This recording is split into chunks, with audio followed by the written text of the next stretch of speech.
So I say this all the time. The economy is built on the environment. I want to explain a little more in depth and connect that to the concept of wealth as we see it. The people who are running our major corporations, our banks, our governments, they have this idea of the economy as this like empire in the clouds. It has no connection to the real world.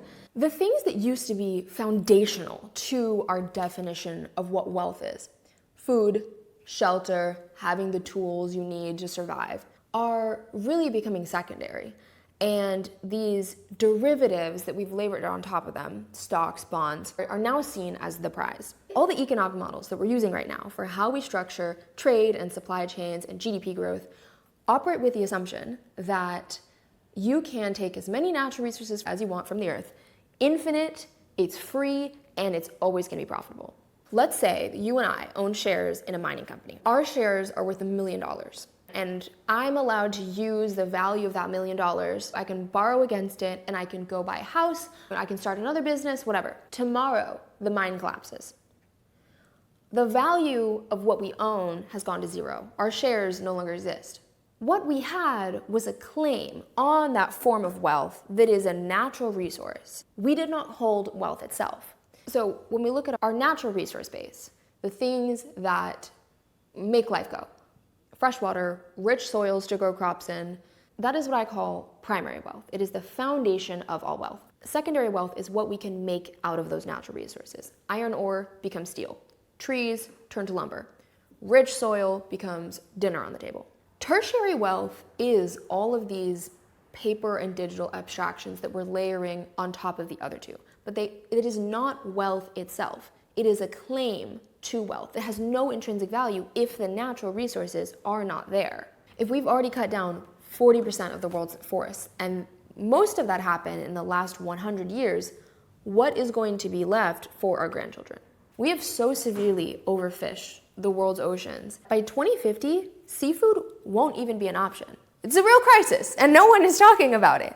But we have depleted these bank accounts, so to speak, so severely that we're leaving nothing for our retirement. We're leaving nothing for our kids.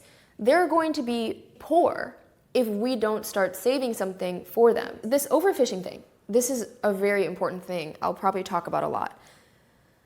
We have, as of right now, depleted 80% of the world's global fishing stocks in freshwater and saltwater. It's not normal for you to be able to get sushi in the middle of Idaho. That is a modern luxury, but we've way overdone it. We have overdrafted our oceanic bank, and we're at risk of going completely bankrupt. And for millions of people around the world, hundreds of millions of people around the world who live in coastal areas, they're completely dependent on fish and natural resources to be able to survive for subsistence purposes.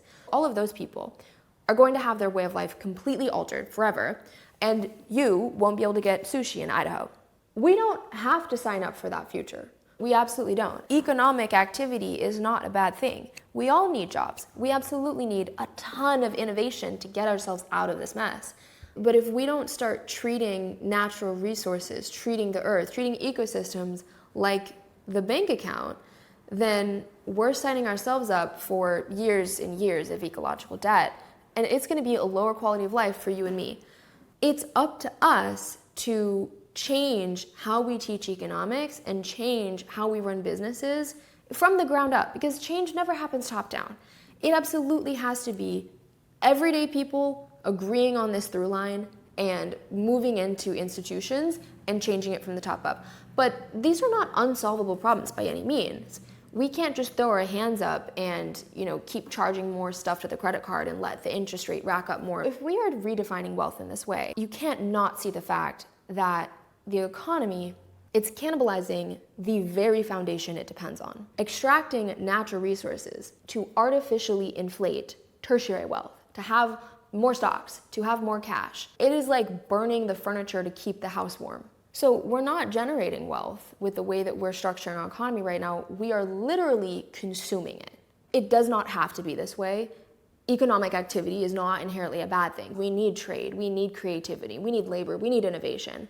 But the way that the system is set up right now, economic growth is literally ecological liquidation. we are destroying the foundation of what our economy is built on, and it cannot be sustained indefinitely. You cannot expand an economy infinitely on a planet with a finite amount of resources. Once we begin to accept the truth of how the economy is built and the theories that we absolutely should be using, this being one of them, you arrive at the natural conclusion that we need to be treating natural resources as infrastructure. Forests, rivers, mountains, we would tend to look at places that are still wild as simply beautiful. These things are not scenery. That is the bank. That is the vault. That is the pantry. And when we begin to see ecosystems as the store of wealth, the foundation of stability, then we can rewrite our economic models.